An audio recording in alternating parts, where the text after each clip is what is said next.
To share your Wi-Fi connection with others through mobile hotspot in Samsung Galaxy S23 Ultra, swipe down the top of the screen and then tap setting icon, tap connection, and then tap mobile hotspot and tethering, tap mobile hotspot.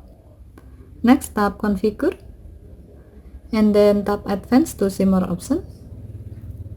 Scroll down the screen and then tap the gray on option next to Wi-Fi sharing to enable this option. The switch turns blue when it's on. Tap save button to save the change.